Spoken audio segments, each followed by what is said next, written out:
Hey everyone, welcome back. Today we are going to make English tenses super easy to understand.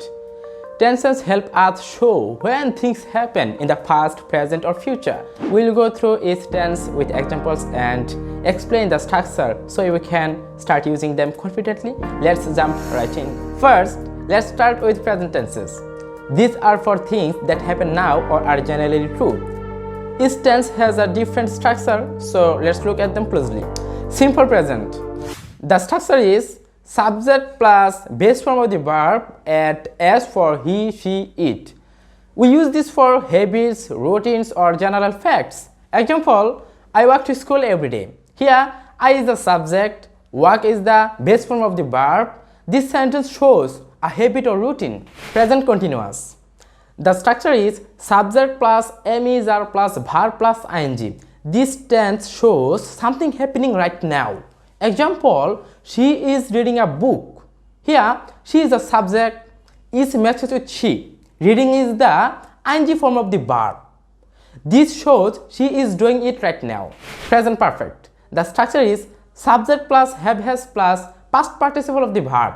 Use this tense when something started in the past but affects now.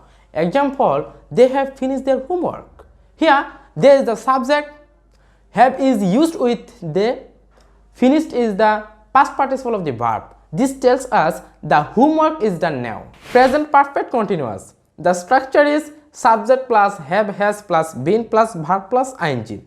This tense is for action that started in the past and are still happening. Example, I have been studying for 2 hours. Here, I is the subject, have been shows the started action earlier and studying is ongoing. So, I started action, studying in the past and I am still doing it now. Now, let's go back in time with past tenses. These are for actions that already happened. Simple past. The structure is subject plus past form of the verb. We use this for actions that are finished in the past. Example, he visited his grandma last week. Here, he is the subject and visited is the past form of visit. This action is over. Past continuous. The structure is subject plus was there plus verb plus ing. This tense is for actions that were happening at a specific time in the past. Example, I was watching a movie when the phone rang. Here, I is the subject, was matched with I, and watching shows it was ongoing. So, I was in the middle of watching a movie and then the phone rang. Past perfect. The structure is subject plus had plus past participle of the verb. Use this tense to show one action happened before another past action. Example, she had left before I arrived. Here, she is the subject, had is used for past perfect and left is the past participle. So, she left first, then I got there. Past perfect continuous. The structure is subject plus had plus been plus verb plus ing.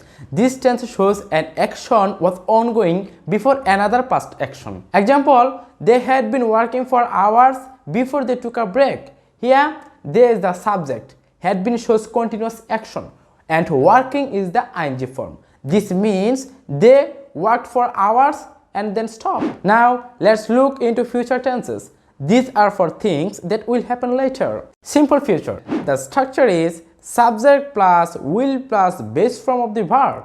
Use this tense to talk about plans or predictions. Example, I will visit you next weekend. Here, I is the subject. Will shows it's a future action and visit is the base form of the verb.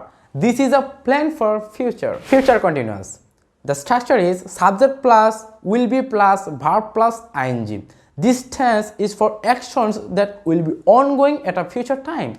Example, I will be studying at 8 p.m. tonight. Here, I is the subject, will be shows its future continuous and studying shows its ongoing. I will be the middle of studying at the time. Future perfect. The structure is subject plus will have plus past participle of the verb. This shows an action that will be completed by a certain future time. Future perfect continuous. The structure is subject plus will have been plus verb plus ing. This tense shows an action that will be happening continuously up to a future time. Example, by next year I will have been working here for 5 years. Here I is the subject, will have been shows future continuous action, and working shows the action itself. This means that by next year I will have 5 years of experience. That's it for today's video. If you enjoyed this video, give it a thumbs up, subscribe and leave a comment about which tense you want more examples of. Thanks for watching and keep learning. Bye for now.